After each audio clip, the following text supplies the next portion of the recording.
Hadis 236. Allahumma ya Allah, ij'alni mugi dadosake panjenengan ni ing ingsun minal ladina setengah saking wong akeh ida ahsanu nalikane agawe bagus istabsyaru nal iku au amrih atau oleh berita bunga sapa wong akeh wa ida asau lan nalikane agawe ala istaghfaru moko njaluk sepuro sapa Allah sapa wong akeh. Rawahu ngriwayatake hadis sapa Ibnu Majah. Sapa Imam Ibnu Majah an Aisyah saking Siti Aisyah. Jadi hadisnya ini adalah hadis yang dhaif ikut Imam As-Suyuti. Nah, tapi ikut Imam Al-Munawi masih mukhtalaf, masih diperselisihkan karena ada salah satu rawi yang masih diperselisihkan kedudukannya. Jadi maksudnya gimana? Ya Allah, jadikanlah kita itu termasuk orang-orang apabila berbuat baik, itu nanti akan senang. Senang bukan berarti kemudian, wah aku ini orang soleh, wah aku ini orang yang rajin baca Quran, tidak semacam itu. Artinya nanti di hari kiamat kita akan mendapatkan berita gembira, mendapatkan surga, mendapatkan balasan atas apa yang kita perbuat tadi.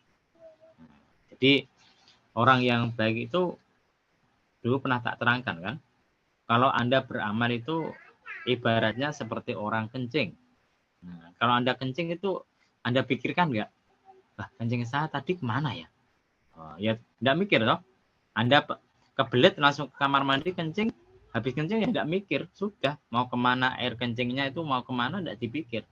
Sama dengan orang yang baik, ketika dia orang yang soleh ketika berbuat baik maka dia tidak mikir lagi, tidak mikir wah kalau misalkan dia sedekah kepada seseorang dia tidak mikir harus dibalas, harus dipuji. Bahkan kadang-kadang kalau misalkan dipaido pun dia nyantai saja, tidak peduli. Kan kadang-kadang itu ada orang, kemarin sudah tak terangkan, ada ahlul khair, ada yang bukan ahlul khair. Apa ahlul khair itu? Ahlul khair ahli kebaikan.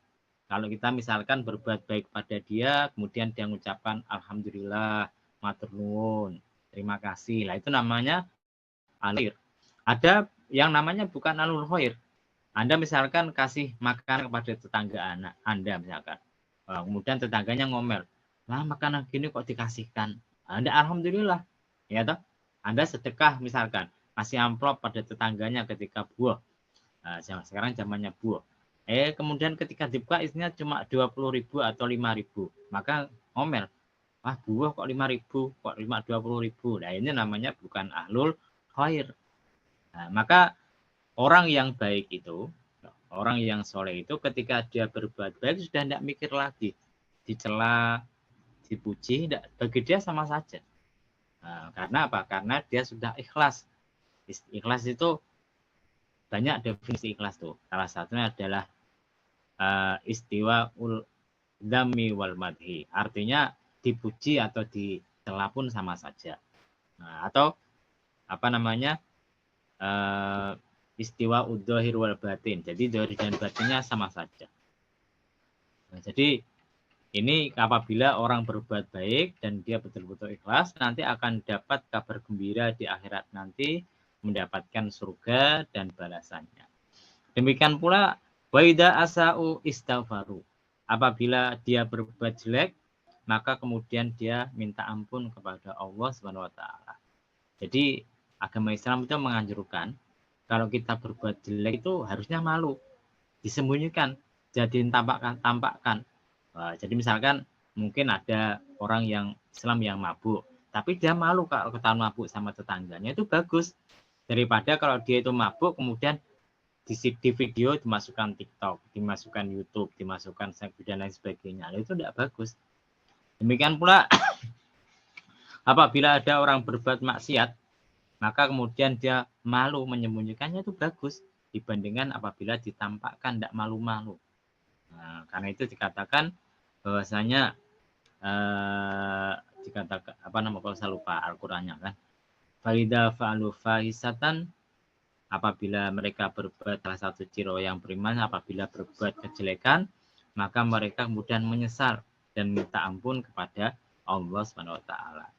Jadi siapa tahu ketika kita minta ampun, kita bertobat, delalah kita mati. Maka mati kita adalah husnul khotimah. Jangan ditunda-tunda. Wah, saya ini orang jelek ya.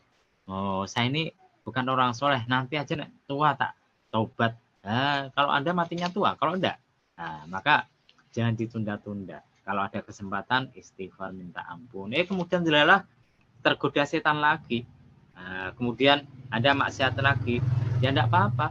Nah, tapi ya taubat lagi, istighfar lagi. Lebih baik semacam itu daripada enggak istighfar, enggak minta ampun kepada Allah Subhanahu wa taala. Hadis